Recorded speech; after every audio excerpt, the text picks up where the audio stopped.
Bonsoir, bienvenue dans ce nouveau rendez-vous hebdomadaire de Tour d'Europe. Vous le savez, à partir de lundi, bien sûr, c'est le football européen, 16h00, 8h00, World Sport, à partir de 16h00, Tour d'Europe. Le sommaire de Tour d'Europe, on va commencer par les Guinéens d'ailleurs, avec bien sûr Naby Keïta et son nouveau sélectionneur, Paulo Duarte.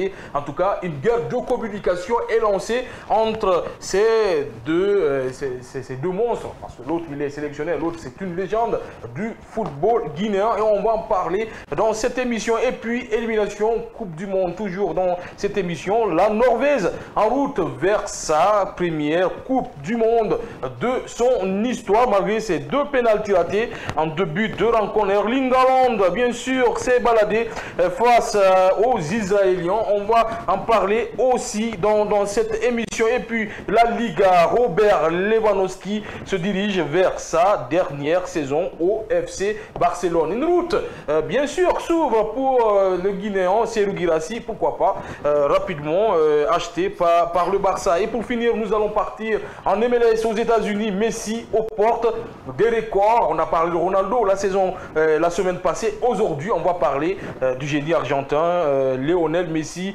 bien sûr, avec 900 buts en carrière et à 4 passes décisives d'atteindre les 400 passes décisives en carrière. Quel joueur, bien sûr, quel joueur après Cristiano Ronaldo, bien sûr, on va en parler. Et bien sûr, il y a nos spécialistes qui sourient et qui attendent.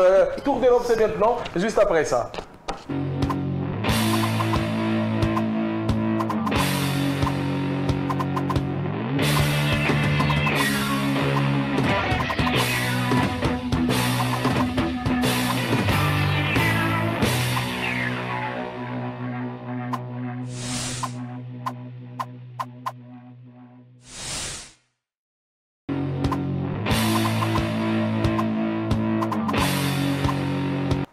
Encore une fois, bonsoir et bienvenue dans cette émission Tour d'Europe. Ils sont là pour nous accompagner tout au long de cette émission. Quand j'ai parlé de Lionel Messi et bien sûr du grand Cristiano Ronaldo, ils ont tous souri. Mais on va commencer par Diakité. Bonsoir et heureux de vous retrouver dans cette émission. Bonsoir Hassan et bonsoir à Monsieur le Président. Bonsoir à tous. Ah bien sûr, Monsieur le Président après le Président. Monsieur le Président après le Président. D'accord, c'est bien dit. Monsieur le Président après le Président. Il y a le président d'un pays et le président. En tout cas, c'est un président. Ça reste toujours un président. Juste à côté, on a, comment on l'appelle même, le sage Passy, Mohamed Passy Bangoua. Bonsoir et de vous retrouver dans cette émission. Bonsoir. Toujours très bien habillé. Hein. Aujourd'hui avec une chemise blanche, cravate rose, avec des petits cœurs pour dire. Ouais, super. C'est octobre rose. Merci. Merci pour ces éloges. Je crois que voilà, on est à la télé, c'est normal. Mais il le faut. Non, il le faut. Ouais, bien sûr. Ouais. En tout cas, merci grand chef.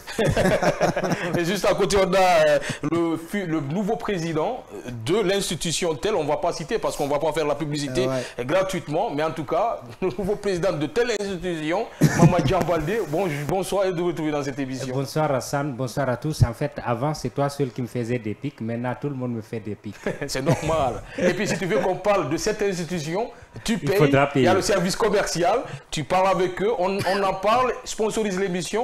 Et puis tu payes de l'argent, on y va, on parle. Monsieur Gabaté, j'arrive chez vous. C'est le président quand même. Donc, Mané, tu nous manques, hein, franchement, et de te retrouver dans cette émission, mais tu nous manques franchement les matins. Sérieusement. Et c'est un plaisir, donc bonsoir à tous et vous-même qui êtes parce que voilà, chaque matin, j'écoute l'émission avec beaucoup de plaisir, avec Fabio Diakité, avec Major, c'est petit pic envers Hassan parce qu'il y a cette rivalité entre le Paris Saint-Germain et pourquoi pas le Real Madrid. Vraiment, c'est un plaisir pour moi d'être à côté de vous avec Hassan, toujours avec le sourire de lèvres, avec toute l'équipe. Vraiment, c'est un plaisir pour moi. Maintenant, il revient de convalescence, donc c'est normal. Oui, justement, et puis c'est un grand enseignant aussi, il ne faut pas l'oublier, comme Passy. Donc on va partir maintenant dans l'émission World Sport. Je vous avais dit qu'on va commencer par les Guinéens d'ailleurs, Sili national d'ailleurs de Guinée, Paulo Duarte et Naby Keïta, un duel de communication qui s'installe petit à petit dans cette équipe. Et dans cette équipe, il y a de l'autre côté Naby Keïta qui dit on ne m'a jamais appelé dans cette sélection depuis l'arrivée de Michel Bossuet. Pas Michel Bossuet du moins, c'est Paulo Duarte. Et Paulo Duarte qui contradit cette information qui dit j'ai pas besoin pour le moment de Naby Keïta. Est-ce qu'on peut dire que Naby Keïta est déjà enterré, cette partie est déjà enterrée dans cette équipe du Sili? En tout cas, ça sent le divorce entre les deux parties parce que aujourd'hui, le sélectionneur étant le patron de l'équipe nationale, moi je trouve qu'il est, en tout cas, il sait ce qu'il fait. Il est bien dans sa communication. Il le dit clairement, ça l'enlève beaucoup de poids. Ça amène à se dire que ce sont les joueurs qui n'acceptent pas de venir en sélection. Chacun a son avis là-dessus. Le joueur estime qu'il n'a pas été appelé, sauf que le sélectionneur dit depuis plusieurs mois maintenant qu'il appelle toujours les joueurs disponibles, en tout cas sur le papier, et après il n'y a pas de réponse. On peut comprendre. Moi, ce qui me touche, c'est qu'en Guinée, on n'est pas totalement cohérent dans nos réactions face à de telles situations. Il y a quelques mois, quand c'est Kaba Diawara qui faisait ces genres de sorties, tout le monde lui tombait dessus. On le disait qu'il ne voulait pas le bonheur des joueurs en sélection. Aujourd'hui, c'est un sélectionneur étranger. Il est en bras de fer avec certains.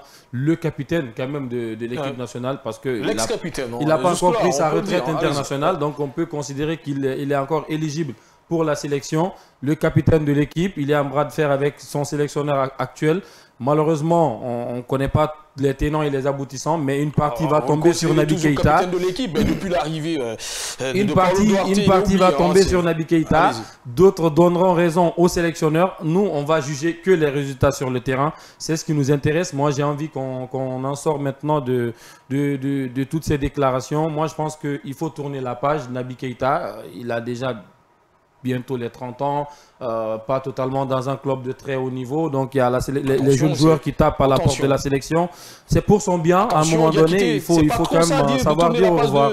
De Naby Keïta. Non mais c'est pas trop dit ça. Quand ça continue à partir en vrille à chaque sortie du sélectionneur, ça remet encore une nouvelle couche sur la situation. Donc pour vous, à un moment donné, il faudrait la stabilité des vestiaires du Sili. Non mais lui, il communique bien, il sait le faire, il se montre confiant, il rassure les joueurs qui sont présents quand il dit j'ai pas besoin, je ne parlerai pas d'un joueur qui n'est pas en sélection. Je n'ai pas besoin d'eux parce qu'ils ne sont pas là. Ceux qui sont là, ceux qui sont prêts à se tuer pour la sélection, juste je vais évoluer avec eux. Ça, c'est une façon de communiquer, d'avoir le groupe à son niveau et que tout le monde soit acquis à tout ce qu'il lui veut prôner à la tête de la sélection. Moi, je pense que c'est une très belle communication, mais en dehors de ça, il faudrait sortir de toutes ces situations. Alors, avant d'écouter justement le sélectionneur du Sili, on va aller avec vous, Mamadou Djambaldi, rapidement. C'est que Diakité dit, c'est quand même un peu compliqué. Est-ce qu'on peut tourner la page de Naby Keïta maintenant? Parce que vous l'avez toujours rappelé, qu'aujourd'hui, on n'a pas un génie dans ce milieu de terrain, et Naby Keïta, c'est ce génie-là. En fait, on peut le faire, mais est-ce qu'on a son remplaçant? C'est le véritable doute, et en réalité, on n'en a pas. En tout cas, on n'a pas quelqu'un qui peut se mesurer à son talent. Mais encore une fois, moi là où je regrette la situation, c'est le fait qu'un entraîneur dise qu'il a fait appel à un joueur et que ce joueur-là n'a pas répondu et que le joueur, en retour, dise qu'on n'a pas fait appel. Moi, je peux comprendre. En fait, j'aime les entraîneurs qui s'assument. Naby, il a atteint un certain âge, je vais construire pour l'avenir. Donc Naby, pour le moment, je ne l'appelle pas. Je peux comprendre cette situation. Mais dire que je l'ai appelé, il n'est pas venu, c'est une manière de discréditer le parcours de tout un joueur. Donc il n'assume pas. Voilà la contradiction avec Diakité. C'est justement ça. J'aurais compris, par exemple, ça arrive dans toutes les sélections où les entraîneurs veulent construire pour l'avenir, de se dire que ceux qui sont considérés comme les véritables légendes de l'équipe, je ne les appelle pas. C'est arrivé avec l'Espagne, avec Raoul, c'est arrivé avec d'autres équipes où l'entraîneur, il ne prend pas les vedettes. Il y avait des remplaçants directs. D'accord, mais il a fallu que ces remplaçants aussi s'affirment. Vous savez, parfois, il n'est pas facile de... En fait, ce n'est pas toujours facile de prendre la place de quelqu'un quand il est là. Mais quand il est absent, c'est encore plus facile pour les jeunes. Peut-être que les jeunes joueurs qui sont là, les Morla et autres, ont besoin de moins de pression, de moins la présence des Naby pour prendre la relève. Mais encore une fois, j'aime beaucoup la droiture des déclarations du coach qui est là. Il y a une certaine franchise qui se dégage. Mais dites ce qui a été dit avec les joueurs. Vous l'avez appelé, d'accord. Si c'est véritablement le cas, dites-le. Si vous ne l'avez pas appelé, vous ne voulez pas le compter dans votre projet actuel et pour l'avenir, dites-le clairement. Comme ça, chacun sait où on en est pour ne pas discréditer les joueurs alors qu'en réalité, vous ne voulez pas les avoir dans votre équipe. Justement, on va écouter le sélectionneur guinéen, Paulo Duarte. Après, on revient derrière pour en parler.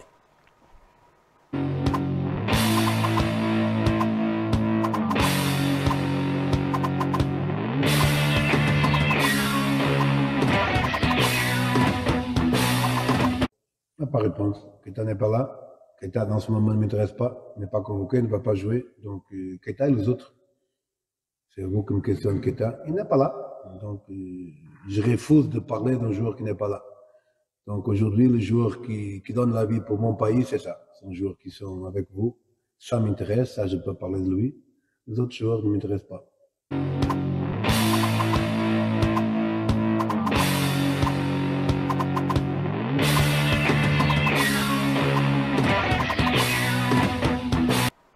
De retour sur ce plateau des étoiles. Alors on va aller avec vous, Passy Bangoura. C'est quand même dur les mots du sélectionneur guinéen sur Naby Keita. Je ne vais pas parler de lui parce que je n'ai pas besoin de lui maintenant. Ça fait mal ou pas? Oh, ça fait pas mal, hein. On parle de franchise parce qu'il ne faut pas porter de gants dans la mesure où on veut vraiment mettre en place quelque chose qui peut refléter l'image de la Guinée. Moi, j'ai toujours respecté d'abord depuis la première prise de parole. Parler de franchise, Passy, c'est pas aussi détruire les légendes du football guinéen. C'est quand même un joueur qui expose dans son nouveau club, même s'il n'est pas trop connu, ce nouveau club-là. Il est en forme. Non, moi, je ne suis pas d'accord. Pas aussitôt détruire la carrière footballistique, mais qui n'a pas en fait assisté à ce scénario entre Kaba Diawara et Madi Camara. Mais après, et on a vu encore ce jeune. Mais là, c'est différent. On parle d'un génie tout de même. On parle d'un génie. Non, mais écoutez, on parle de guerre de communication. Je crois que ça ne doit vraiment pas avoir d'effet sur la carrière footballistique. Mais chacun peut parler dans son contexte ou également dans l'angle dans lequel il veut vraiment attaquer à son prochain. Mais le coach, il a été véritablement sur la bonne ligne de sa communication pour dire que pour le moment, je crois qu'il a bel et bien conjugué son verbe. Pour le moment, il n'est vraiment pas sur son carnet d'adresse pour l'appeler en sélection. Qui sait? Maintenant, le motif, c'est ce que Jean cherchait aussitôt qu'il le déclare publiquement. Mais véritablement, c'est pas, sérieusement, ce n'est pas tout ce qu'il faut aussi dire devant la presse. Mais encore une fois, les gens s'aventurent également dans des idées précoces, dans des communications aussi fallacieuses qui ne doivent pas être. Mais qui l'occasionnent. Ils sont en train d'enflammer quelque chose. Ils sont en train d'enflammer quelque chose qui, moi, à mon niveau, à mon avis, qui n'a pas de sens. Et qui n'est pas important. Bon, moi, à mon niveau, ça n'a pas d'importance en tout cas. Et ça n'a pas d'impact. Le coach, moi, ce qui est là comme, en tout cas, le véritable problème, c'est le projet sportif que Paulo Duarte est en train de mettre en place. Est-ce que maintenant ce projet sportif est compatible à un joueur comme un certain Naby Keita? Voilà, c'est le gros des problèmes. Mais s'il s'en sort bien pendant cette reconstruction, moi je ne trouve pas qu'il y ait une telle communication aussi fallacieuse que je peux l'interpréter comme ça sur les lèvres des uns et des autres qui ont du mal aussi à comprendre. Alors Passy, on va en parler, on va mettre les choses dans leur contexte. D'abord, il y a une première sortie de Paulo Duarte qui dit « j'ai convoqué tel joueur, il n'est pas venu ». Après, il dit que Naby Keita ne se trouve pas dans ses plans. Ce qui veut dire qu'il n'a pas convoqué Naby Keita. Naby Keita voulait laver ça justement. Il a dit qu'on ne m'a jamais convoqué et que je n'ai jamais refusé. Voilà, pour moi, c'est fallacieux. Justement, est-ce que ça craint pas Paulo Duarte? Parce que comme l'a dit Jean, il faut assumer, il faut s'assumer.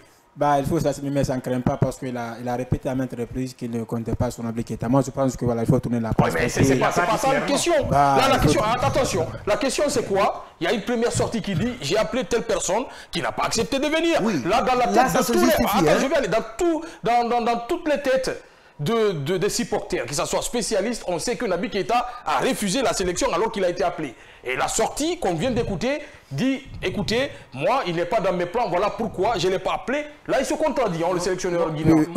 Il faut dire la vérité, il faut placer les choses dans leur contexte. Oui, là, il se contredit, mais moi, je pense qu'il faut qu'on essaye de tourner la passe. Naby Keita, ce n'est pas un jeune joueur, c'est vrai, c'est une véritable du football guinéen, donc il a tout donné pour cette nation, mais il faut tourner la passe parce que avec Naby Keita, on est en train de construire une jeune équipe. Peut-être pour le moment, ça fonctionne très bien parce que Naby Keita n'est pas là, ça fonctionne très bien. Même si Dian vient de l'appeler, on n'a pas eu de remplaçant idéal pour Naby Keita, mais pour le moment, il faut faire avec le choix de contexte. Alors, on va lancer. Allez-y. Je pense qu'on n'a pas besoin d'avoir un joueur intrinsèquement qui ait les mêmes qualités que Naby Keita. Il faut juste que ça soit cohérent dans ce qu'il veut mettre sur le terrain. Mais moi, ce que je vais vous dire, c'est que ça ne part pas de là. C'est depuis la trêve du mois de septembre, c'est là où le problème vient, où certains joueurs ont été appelés mais qui n'ont pas répondu à l'appel. Et finalement, ils ont été snobés cette fois-ci par le sélectionneur. Là, il dit cette fois, j'ai plus besoin d'eux parce que pour la première fois, quand j'avais besoin d'eux, je les ai fait appel, ils n'ont pas répondu. C'est là où les gens n'arrivent pas à comprendre. Ça ne démarre pas pour cette trêve. Il dit depuis que Duarte est là, lui, il n'a pas été appelé. Maintenant, il a dit lors de sa dernière conférence, lors de la dernière annonce de liste, il va désormais mettre les pré-listes à la disposition de la presse pour permettre à la presse de connaître quels sont les joueurs qui ont été contactés avant la liste définitive. Je pense que pour la trêve du mois de novembre, on en saura plus comment les choses se passent parce que c'est très important. Alors, moi je pense que toujours, on ne touche pas la plaie. Hein. Non, parce qu'on est en train de contourner. Il faut qu'on Sérieusement. il faut qu'on touche la plaie. Il faut le faut. Une chose et son contraire. Un entraîneur qui a de la rigueur, qui aime partir sur des principes, nous l'aimons. En fait, notre football n'a jamais manqué de talent, c'est la rigueur qui a manqué. Et moi, j'aime quand je vois un entraîneur qui s'assume, qui a des décisions. Alors, sur le cas Naby, c'est-à-dire il essaie de généraliser. J'ai appelé les joueurs, ils n'ont pas accepté. Maintenant, je ne les appelle plus. Alors que Naby, lui, il précise que moi, depuis que toi tu es là, tu ne m'as pas appelé. En fait, il devrait singulariser quand tu lui poses des questions sur des... Dans ce genre de cas, il faut croire à qui chacun a sa part d'avis. Dans cette déclaration, on comprend que Naby n'a jamais fait partie de ces plans. C'est pourquoi il ne fallait pas généraliser dans les premières déclarations. Il y a des joueurs sur lesquels il aurait pu compter peut-être dans l'avenir et tout, qui ne sont pas venus d'abord, ou qu'il a appelés, qui ne sont pas venus, mais que Naby n'en fait pas partie. Ça s'assume et moi je comprends cela. Encore une fois, on ne peut pas construire l'avenir d'une équipe avec un joueur de 32-33 ans. Je peux comprendre cela. Voilà. Mais ça doit s'assumer dans les conférences de presse. Surtout que c'est quelqu'un qui est droit. Quand tu lui poses des questions, alors, il te répond clairement. Vous voulez répondre. Voilà. Jean commence à revenir. Je sais pas s'il y a... Non, il n'y a aucune complicité. Non, mais il n'y a aucune complicité. En fait, la vérité, elle est l'adéquation de ce qu'on pense et ce qu'on dit. Je vous comprends pas sérieusement. Je suis je ne comprends pas si. Il est toujours dans l'idée de son grand de mettre de côté. Mais Mazor n'est plus là. Hein. Oui, d'accord. Tu comprends ce que je veux dire. Mais on ne parle pas de Kaba Diawara. Allez-y, vas-y. Voilà, bon, j'ai envie de dire que le coach, depuis qu'il est annoncé comme sélectionneur de la Guinée, il a toujours dit qu'il n'y a pas de star. Il n'y a pas de joueur indispensable au sein de l'équipe. Mais c'est impossible. Voilà, non, mais c'est comme ça. Hein.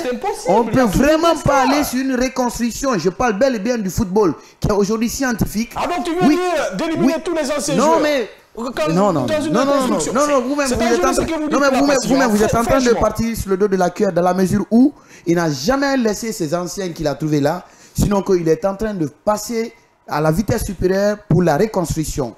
Il a dit... La vitesse supérieure sans les cadres. Oui. De l'équipe. Oui, il se peut. Même si ça marche si toutefois qu'il y a des pépins, je ne sais pas, des coulisses dans les vestiaires entre des joueurs, parce qu'on a toujours senti entre Naby et Madi, ça n'allait pas. Pourtant, ils n'ont jamais accepté de mettre la nation. Oui, ils n'ont jamais accepté de mettre la nation au devant. Et puis voilà, considérer le football national. Et aujourd'hui, c'est ce que le coach est en train de gérer. Certainement, qui sait, je vais vivre dans son esprit.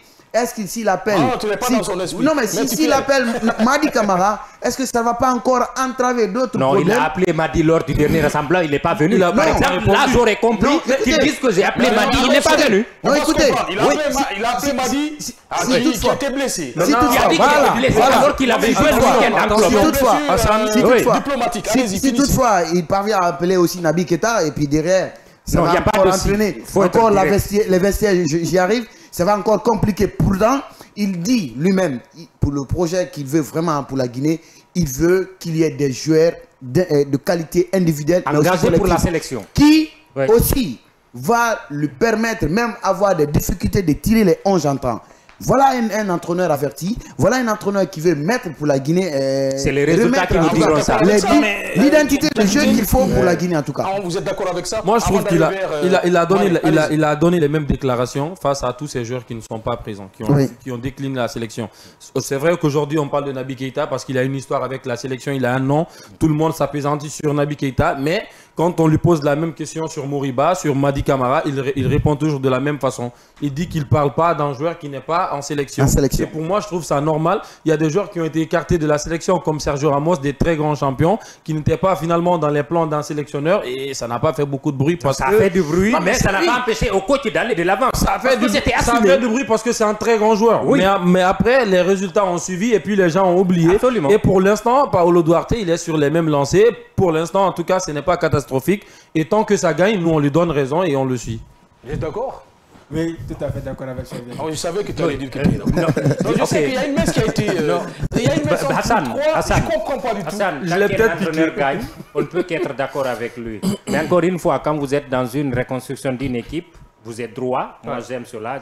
Et puis vous avez besoin de faire quelques sacrifices, d'écarter des grands noms. Naturellement, pour construire un collectif, de sacrifier certaines individualités. Mais à ce niveau aussi, on ne parle pas de sacrifice. Vous-même, vous avez dit qu'on ne peut pas reconstruire l'équipe à travers des joueurs de 30 ans.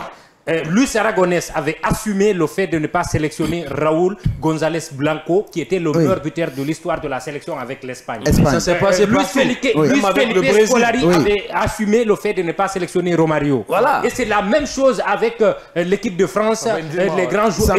Mais après cela, quand c'est assumé, les joueurs qui sont là savent que votre nom ne veut rien dire. Vous devez faire ce que vous avez à faire. Mais vous ne pouvez pas vous mettre à dos, à minima à dos, l'ancien capitaine de l'équipe qui était naturellement le meilleur joueur de l'équipe, je ne dis pas meilleur buteur de l'équipe, et dire que vous allez faire ça à minimolo. Non, pas du tout. Vous allez être direct dans les choses et faire les choses clairement. Et tout de même, l'aura de Naby Keita, ça se développe toujours. Non. Ça existe toujours. Non, l'aura, ça n'enlève rien. Ça n'enlève rien. Vous savez, on a beaucoup de thèmes à débattre, mais avant, quelques secondes pour parler du match du Chili demain. Rapidement, parce qu'il faut en parler. Le Chili, gagner ce match ou pas, c'est une continuité, c'est une continuité, mais il faut quand même s'imposer parce que le Botswana nous a battus au match aller, donc il faut leur montrer quand même qu'on est de retour et qu'on est sur une très belle lancée. Et gagner ce match, bien sûr. Ça peut bien sûr oui, ça peut donner beaucoup plus de confiance et donner d'autres idées. On peut attendre une équipe, la même équipe qui a gagné contre la Mozambique, ou bien voir une autre équipe. Non, on peut attendre la même équipe, mais surtout, moi, avant d'être dans l'émission, j'étais dans les coulisses en train de suivre les interventions du coach qui dit que cette rencontre l'inquiète. Bon, il ne sait pas dans quel angle il voulait... Il a raison d'être inquiet. Voilà, il ne sait pas dans quel angle il voulait accrocher ce match. Pendant que c'est un match de charité, on est tous unanimes. Il faut gagner. Oui, quand même, il faut gagner. Peut-être on va jouer l'adversité derrière. Mais je ne sais pas dans quel angle de gagner pour les indices. Cette inquiétude. On va voir une équipe remaniée, tourner l'effectif pour donner la chance à d'autres joueurs. En tout cas, il a de toute façon, il a une équipe remaniée. Les 4 sont partis. Mais une autre équipe aussi, qui n'est pas la dernière, peut-être. Peut-être, oui, une équipe remaniée. Pourquoi pas donner la chance aux jeunes joueurs de s'acclimater. Voilà, comme on dit, soit bien quitté. Nous devons gagner ce match et continuer sur la même lancée parce que nous sommes sur une très bonne dynamique. Donc la victoire va encore regarder ces joueurs encore de continuer sur la même lancée. Même si elle est remaniée, peut-être on aura 4 ou 5 cadres de lancer d'équipe. Oui, Abdoulaye Touré peut-être. Ce serait anecdotique comme victoire, mais ce serait peut-être une première fois qu'on enchaîne 3 victoires de suite. Et c'est toujours bon à prendre. Surtout à une phase. Oui, ce n'est pas. En fait, ce serait juste gagner pour gagner, mais c'est toujours mieux de construire sur une victoire. Donc, il faudra gagner. Surtout que cette équipe nous a battus à l'aile. Et je crois que si on a une mauvaise dynamique dans ces qualifications, c'est à la suite de cette défaite-là. Oui, c'est grâce à les remettre à leur place. Je peux vous demander de pronostiquer, s'il vous plaît, monsieur? Victoire de la Guinée. Pas de score. Allez-y. Bon, moi, je pise 3-0. 3-0 pour la Guinée. Il est ambitieux. C'est fort, très ambitieux. C'est monsieur. Voilà pourquoi je l'aime. Parce que voilà, ils nous ont fait mal quand même. Et ça serait un match revanchard. Victoire pour la Guinée 2-1. C'est quand même Botswana qui nous empêche là de se qualifier pour la Coupe du Monde avec cette défaite. Allez-y. En fait, pour une fois, je vais suivre mon ami à côté. 2-1, ça me suffirait. Ça suffirait aussi. S'il y a un petit but de pour la réconciliation avec le public guinéen. La réconciliation, elle a été faite avec le public guinéen. On va continuer cette émission. On va rester en Coupe du Monde, qualification de cette Coupe du Monde 2026, mais zone Europe cette fois-ci. On va parler de la Norvège qui est en route vers sa première Coupe du Monde de son histoire. On a vu son dernier match, malgré ses 2 pénaltys ratés en début de rencontre. Erling Haaland s'est baladé face aux Israéliens en signant un triplé. La Norvège se rapproche petit à petit du mondial 2026. 6 matchs, 6 victoires, c'est quand même super ce qu'ils sont en train de réaliser, hein, les coéquipiers d'Erling Haaland. Et Erling Haaland d'ailleurs. Enfin, on va dire enfin, d'ailleurs sans le capitaine pas fini, ouais. Martin Odegaard, mais je pense qu'ils sont bien partis, ils sont en avance, ils sont devant l'Italie. Il y a une confrontation certes qui les attend face à l'Italie, ça serait quasiment la finale du groupe, sachant qu'ils ont d'ailleurs battu l'Italie au match aller 3-0, donc c'est possible. Ce n'est plus la Squadra Azzurra de 2006. Voilà, mais l'Italie est en train aussi de revenir à ces derniers temps, donc même un match nul suffirait à la Norvège de se qualifier pour la Coupe du Monde. Ça serait d'ailleurs la trêve prochaine, donc ça se rapproche, mais c'est une première pour cette sélection d'aligner 6 victoires d'affilée dans une éliminatoire. C'est exceptionnel, j'ai envie de dire, et la victoire à la manière également, avec l'attaquant Viking qui a inscrit 19 buts en 10 matchs, et c'était son 10e match consécutif où il marquait au moins un but. C'est énorme. Moi, je pense qu'on n'en parle pas assez, mais ce joueur, il est phénoménal. Ah, même si, pas si, en face, ce n'est ni le Portugal, ni le Brésil, ni l'Angleterre, ni l'Allemagne, ni la France, c'est l'Israël. Mais on peut dire tout de même que la Norvège a une équipe qui peut faire très très mal dans cette Coupe du Monde. Il faut d'abord se qualifier, il faut battre l'Italie, cette finale, mais c'est une équipe quand même qui a des jeunes talentueux. Oui, forcément. Surtout, on a tellement vu cette équipe dans les phases éliminatoires de la Coupe du Monde qui présente un beau jeu, mais à la fin de compte, ils passent à côté. Donc cette fois-ci, je crois qu'ils ont tiré en tout cas la sonnette d'alarme et essayé de mettre les bouchées doubles pour vraiment avoir une qualification aussitôt historique pour leur pays, pour leur nation dans ce rendez-vous mondial. À cela, c'est encore une finale qu'ils vont jouer face à l'Italie. Mais d'abord, il faut d'abord voir même ce classement dans le tableau. La Norvège également à 18 points, deuxième à 12 points. Schweib vient de dire, il se laisse que même un match nul les permettra encore d'avoir la tête sur les épaules, continuer l'aventure. C'est encore le plus important dans cette rencontre. Ça sera un match aussi très haché, mais ce qui est sûr, la qualification elle est déjà acquise. Il faut aller sur ce dynamisme-là. C'est ce conseil que je pourrais vraiment donner à ce coach. Une belle génération. Hein. En 2022, ils ont regardé la Coupe du Monde à la maison. On se disait que cette équipe avait une place justement dans cette compétition. Et cette année, enfin, comme le dit Diakité, on peut voir la Norvège dans une Coupe du Monde qui va se jouer dans 3 pays. C'est la première et une première pour la Norvège. C'est quand même une belle histoire. C'est une belle histoire, c'est une très bonne nouvelle, surtout pour Erling Haaland, parce qu'on avait vu lors des dernières qualifications, on pensait qu'il allait jouer l'Euro, parce que tel n'a pas été le cas. Donc pour moi, c'est une bonne nouvelle pour les coéquipiers de Haaland, parce que ça vient de le rappeler. On ne parle pas assez de ses performances parce que s'il évoluait du côté de Barcelone, de Real Madrid, chaque année on le mettait de prétendant de Ballon d'Or. C'est une bonne nouvelle pour cette formation parce qu'ils reviennent de très loin. Ils ont bossé très dur pour arriver à ce niveau-là. On se rappelait les années précédentes, c'est la Norvège qui prenait le score fleuve, les 5 buts à 0, les 6 buts à 0 face à l'Espagne. Donc ça récompense d'un travail de longues années. Donc pour moi, chapeau à l'entraîneur qui va conduire cette formation pour la prochaine Coupe du Monde. Alors je disais tout de suite, devant c'est pas aussi, c'est dans cette poule, c'est pas l'Allemagne, ni le Brésil, ni l'Angleterre, mais tout de même il faut réussir à le faire. Ils ont une force de frappe énorme. On parle d'Erling Haaland, mais il y a d'autres joueurs aussi. Il y a Sorloth, par exemple. Il y a Oscar Bob, c'est une bonne génération. Tout de suite j'entendais quelqu'un remercier le travail du coach. Moi j'ai envie de parler du travail qui a été fait en amont. La formation, c'est un pays qui a beaucoup de talent à différents niveaux, au niveau du continent européen. Vous regardez à Manchester City, dans d'autres clubs, vous voyez toujours des Norvégiens qui sont en train de progresser. Ça progresse énormément. Je ne sais pas s'ils ont un centre de formation spécifique pour les attaquants. Ils ont pratiquement la même taille, le même jeu, et ils sont tous puissants dans les balles aériennes. Dans les balles aériennes, ils sont tous intraitables. Absolument. Tu peux prendre un plat, mettre à la place de l'autre, ça ne change rien, ça revient à la même chose. Donc en termes de formation, ils sont en train de faire quelque chose.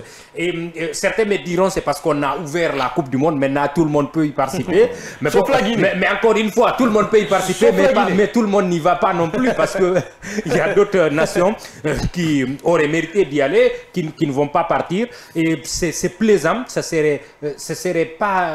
n'aurait pas été très joli de retrouver une Coupe du Monde sans Erling Haaland, qui est en ce moment le meilleur buteur du championnat d'Angleterre, qui est le championnat le plus relevé, et qui probablement à la fin de la saison sera le meilleur buteur de ce championnat-là, qui fera partie des meilleurs buteurs de la Ligue des Champions, ce qui fait dire que ça ne ferait que justice. Et pour les amoureux de football que nous sommes, c'est plaisant de le trouver, et ce serait bien de le trouver entre les trois pays-là. Quand on parle, bien sûr, de formation, il faut parler d'investissement.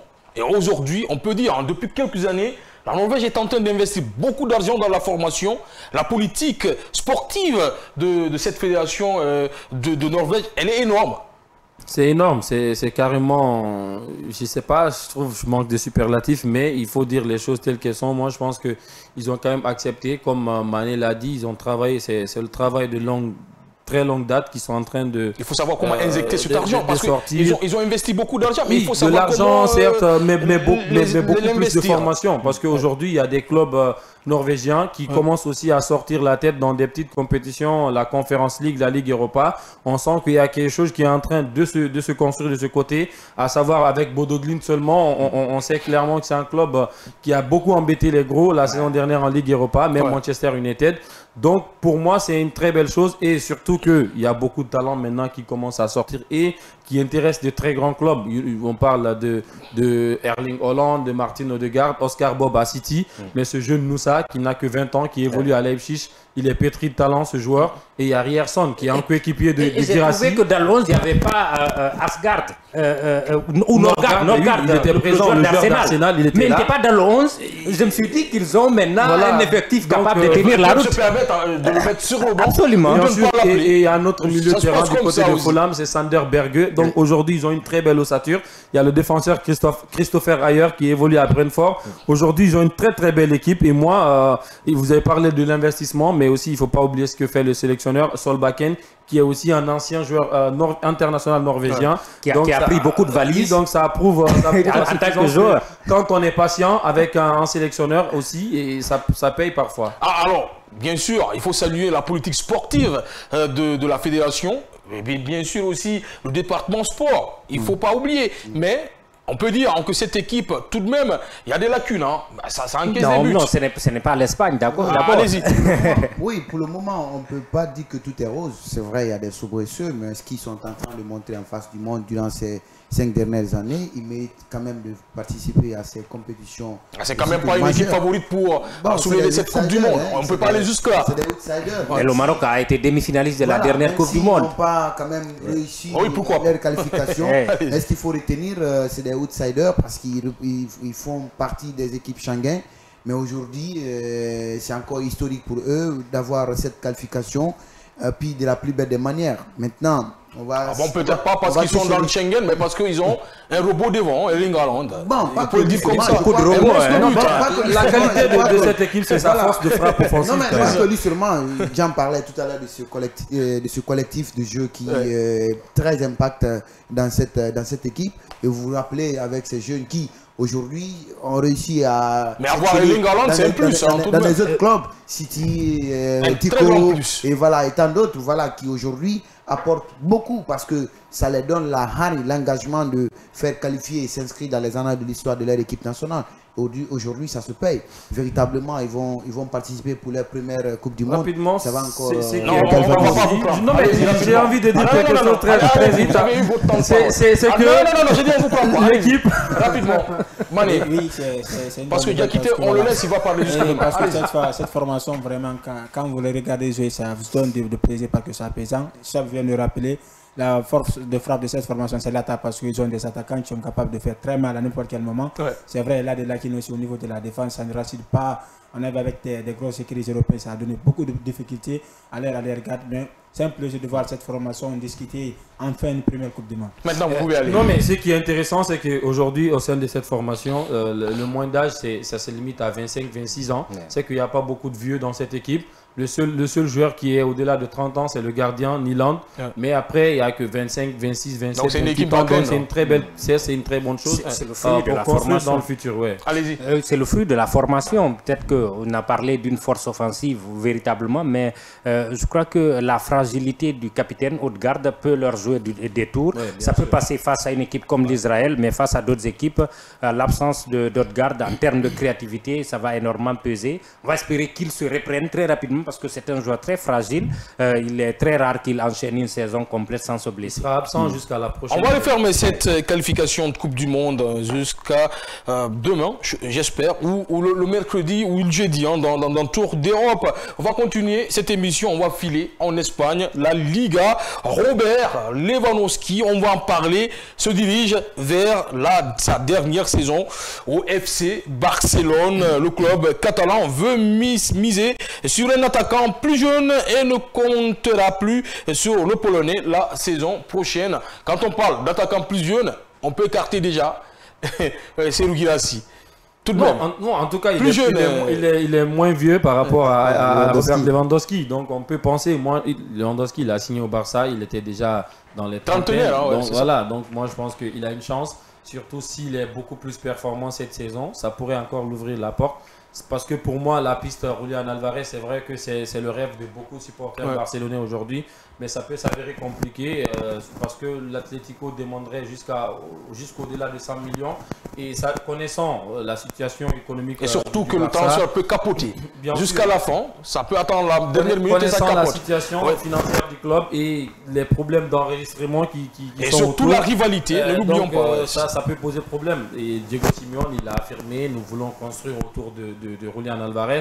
Antoine Griezmann, il est sur la fin. On sait qu'Alexander Sørloth, il a 29 ans, il aura 30 ans très bientôt. Donc, ils sont partis peut-être pour construire. L'Atlético, ils ont beaucoup recruté cette saison. Ça veut dire qu'ils sont désormais ambitieux, ils veulent faire des choses. Pour moi, ça ouvre la porte à Serhou Guirassy parce que tous les autres attaquants qui sont cités de ce côté, à part Harry Kane, arrêtez de nous donner des espoirs. Hein. Parce que là... Non mais attention, Harry Kane, il est aussi presque trentenaire.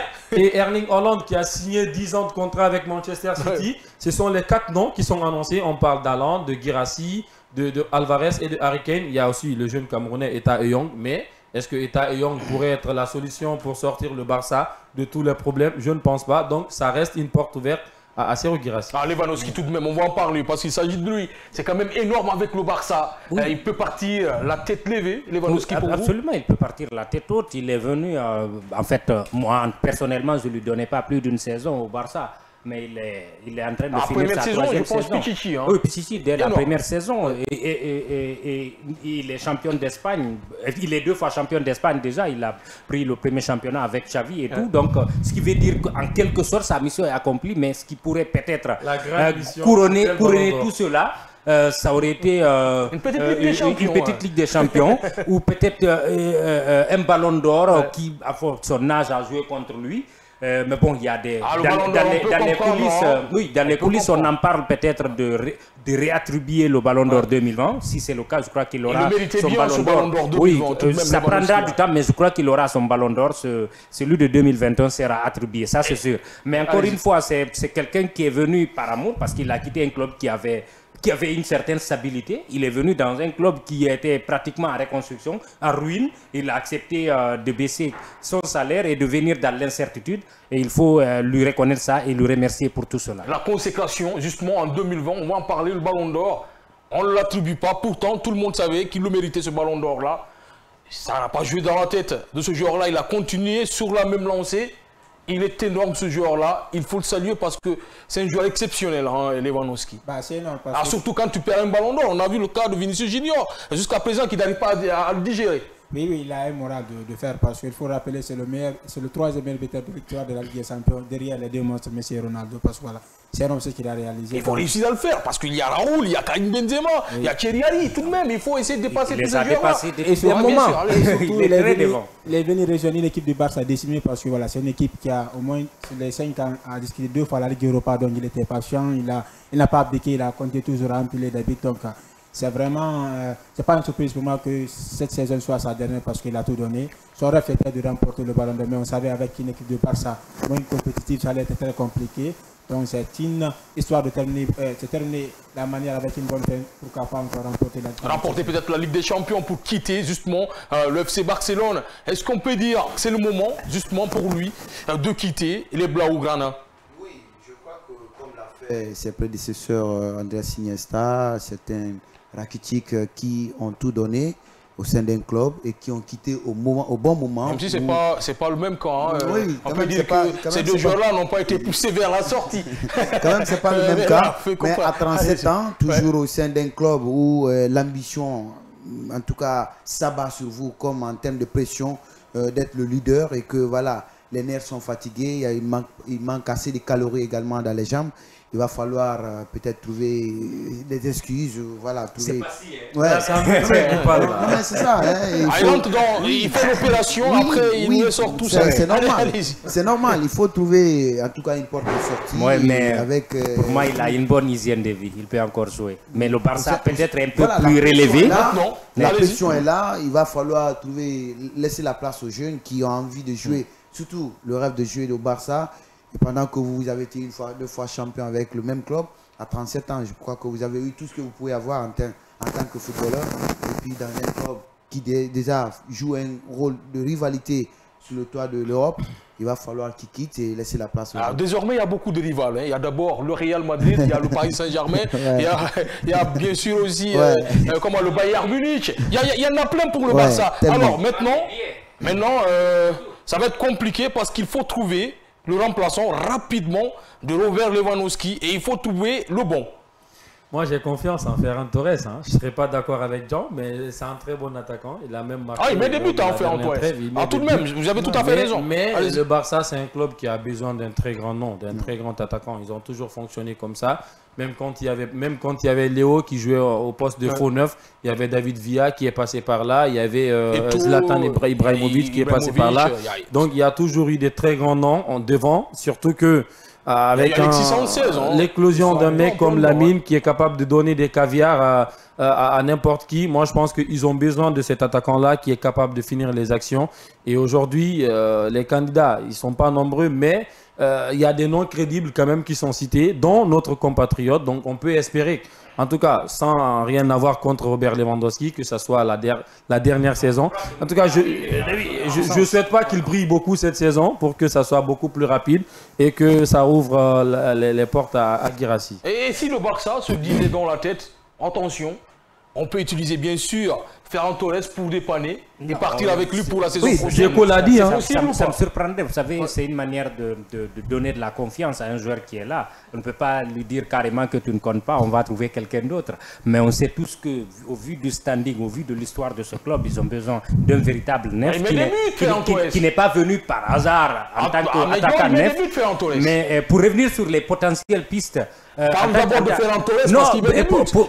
pour moi, ça va toujours être un super sub. Il va dire en tant que directeur sportif du Barça. Ça va toujours être un supporter. Il va être là, un bon remplaçant. Il est toujours mieux. Même en ce moment, il est toujours mieux quand il est remplaçant. Donc, c'est un joueur comme ça. On ne peut pas lui enlever ça. C'est un travailleur. Un super sub.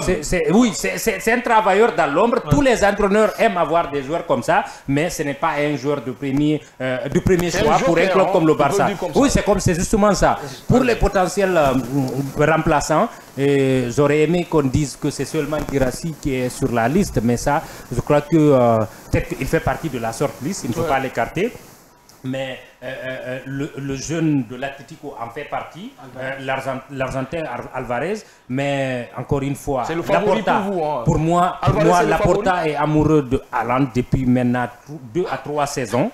Et je n'exclurai pas cette piste devant celle de Alvarez. Sauf que, au vu de la petite précision, sauf que le Real Madrid aussi est sur la piste Erling Haaland et ce matin, sur Score 90, j'en ai appris qu'il souhaiterait vendre Vinicius Junior pour recruter Erling Haaland. Aujourd'hui, si on part du principe en ce moment, je dirais que la piste Haaland est beaucoup plus facile que la piste Alvarez pour le Barça. C'est juste un mot comme ça. Les dirigeants du côté de City sont beaucoup plus flexibles quand il s'agit du Barça que du côté de la 10 années de contrat pour rompre ça, ça demanderait beaucoup à la caisse. On va justement continuer cette émission. En tout cas, bon vent à Robert Lewandowski. Pour moi, l'un des meilleurs attaquants de tous les temps. Il est exceptionnel, le Polonais. Peut-être, avant de passer, Lewandowski, on va parler de lui. Vous allez supporter le Barça. Attention, on va parler de lui Et de sa sélection, peut-être le mauvais côté de Robert Lewandowski, c'est la Pologne qui n'a pas joué dans les derniers carrés des grandes compétitions avec l'équipe nationale. Oui, en Euro 2020, au moins, ils ont quand même un petit peu poussé jusqu'en quart de finale, je crois, où ils ont été éliminés. C'est une sélection qui n'a pas aussi de très grands noms. Il n'y a que lui, comme l'a été d'autres grands joueurs à un certain moment. Hollande qui tient la sélection, Aubameyang avec le Gabon. Donc c'est aussi ça le problème. Il a certes eu quelques noms auparavant, mais maintenant, lui, il est vieillissant. Voilà, il est vieillissant maintenant. Et là, il n'y a pas une véritable relève pour la Pologne. Et c'est un petit peu dommage. Dans un autre pays plus costaud, il aurait pu faire mieux pour vous? Oui, peut-être dans la sélection. Peut-être l'Allemagne. Dans la sélection anglaise, oui, en Allemagne aussi.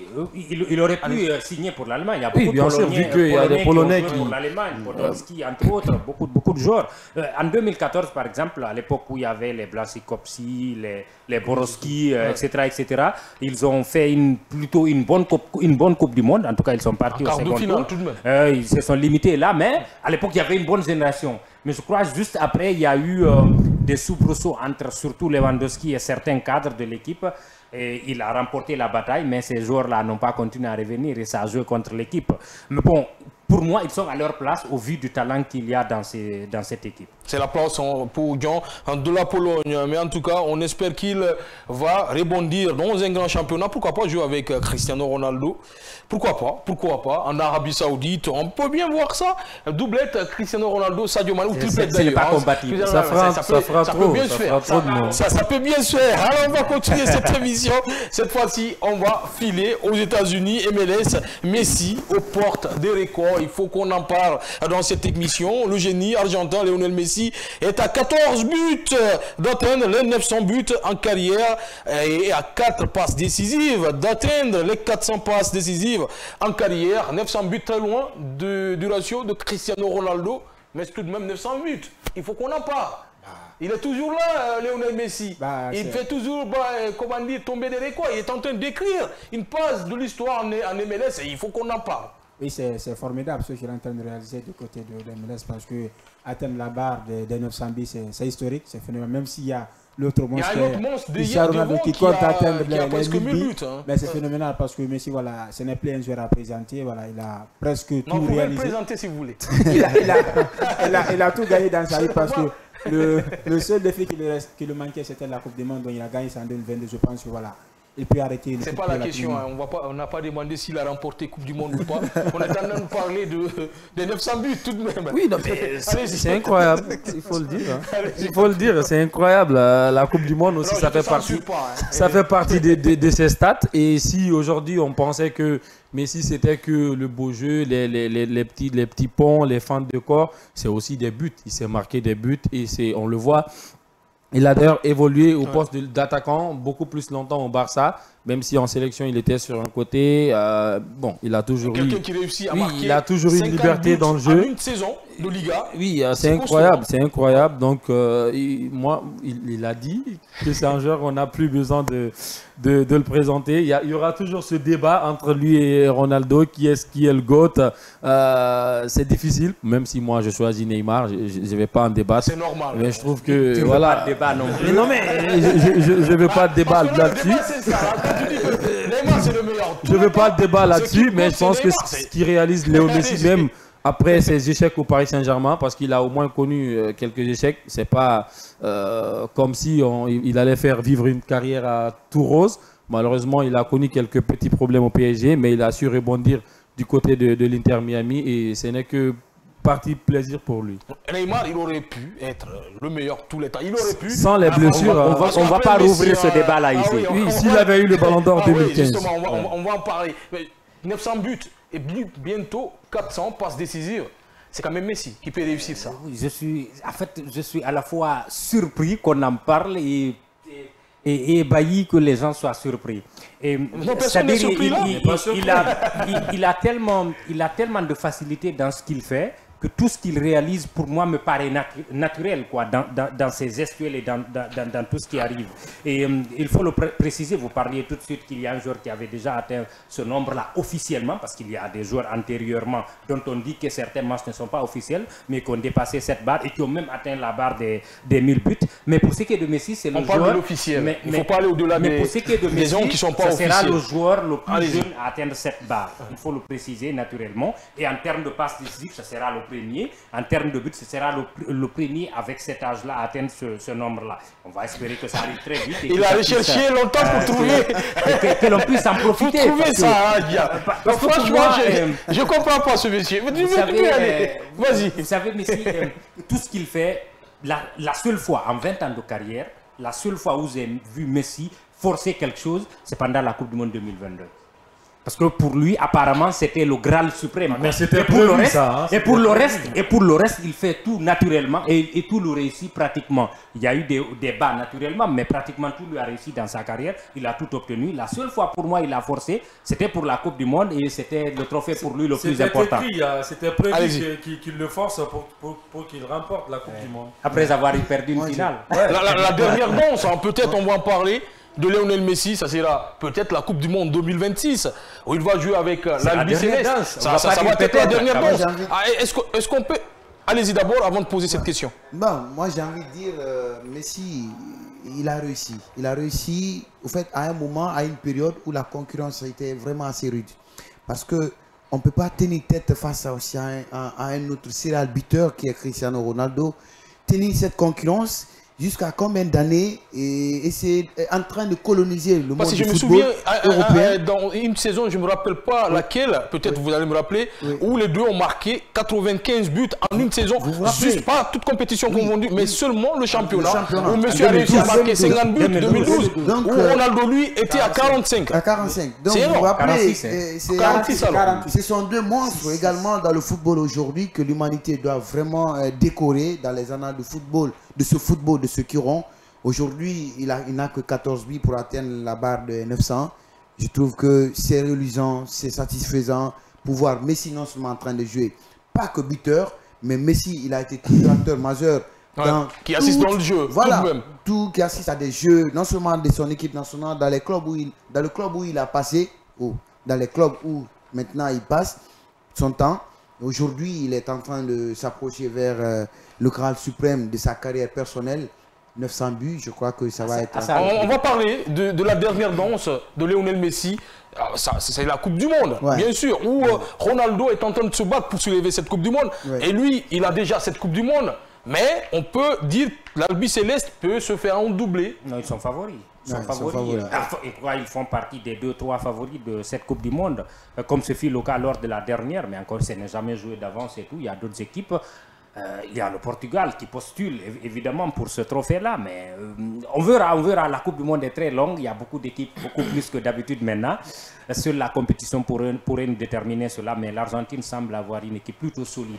Plus grand favori. Autant je le disais en 2022 qu'ils étaient favoris, mais pour la prochaine Coupe du Monde, en tout cas, je peux les mettre parmi, mais pas... Le top 3 pour vous? Non, je pense pas. Je pense que l'Espagne, le Portugal, ou même l'équipe de France qu'on ne met jamais numéro 1, mais qui dans les compétitions viennent toujours dernier carré, finale à chaque fois. Deux finales d'affilée quand même. Après, il n'y a que l'Argentine qui l'a fait, en tout cas en Coupe du Monde, dans les dernières années. Moi, je pense que c'est vrai qu'ils l'ont eu une fois. Messi l'a dit à Kylian, vous l'avez une fois gagné, il fallait me laisser remporter. Laissez-le gagner aussi. Peut-être qu'ils vont laisser le Portugal ou le Brésil remporter. Et finir une belle carrière, un bon duel entre Lionel Messi et pourquoi pas Cristiano Ronaldo. Il ne faut pas oublier, ça serait la dernière danse peut-être de Neymar aussi avec la Seleção. Avec la Seleção. S'il ne se blesse pas, il sera là. S'il ne se blesse pas d'ici là, je vous donne ma tête à couper, je pense qu'il sera là. Même s'il est blessé. Non, il ne sera pas blessé. C'est la Seleção qui parle. On va s'arrêter là parce qu'on a écoulé notre temps, mais avant, on va tourner pour les cartons. Bon, je ne commence pas par vous, je commence par Mané. Aujourd'hui, vous êtes le roi. Alors, vous pouvez ouvrir la partie carton. Allez-y. Un carton vert vraiment Harry Kane qui essaie vraiment de montrer encore, après chaque semaine, de planter des buts. Donc, je pense que cette saison, la course pour le soulevé d'or européen va être vraiment folle entre lui et Kylian Mbappé et et Erling Haaland. Alors, juste à côté, monsieur le président, Mamadi Balde, allez-y. Le président exécutif, il ne faut pas l'oublier, allez-y. On a tout de suite parlé de Messi, je veux parler de Ronaldo, qui ne s'agit pas, qui n'est jamais rassasié. Il a loupé un penalty avant-hier et tout. J'aurais aimé qu'il donne le penalty à d'autres joueurs qui sont en manque de confiance. Il a raté. Heureusement qu'ils ont gagné, mais vieux, il faut à un moment donné savoir partager. Le carton? Et il est vert. Allez-y. Oui, le mien est vert également, mais c'est pour Memphis Depay, qui est un joueur exceptionnel, qui par l'occasion hier est devenu le meilleur buteur de l'histoire de la sélection néerlandaise, mais aussi le meilleur passeur. Passi Bangoura. Le football de oui, mon carton, c'est mon compatriote guinéen qui a passé par Koya, par notre championnat local, aujourd'hui qui joue avec le signe national Ousmane Kamara. Les gombos, les traite pas ici. Pas les Fierté de Koya. On ne traite pas ici, vos gombos. Alors moi je donne un carton vert à l'ensemble de la technique de la régie, mais aussi à la rédaction sportive qui m'a aidé à préparer cette émission. On se retrouve demain à partir de 8h00 dans l'émission World Sport avec Amadou Mazor Diallo.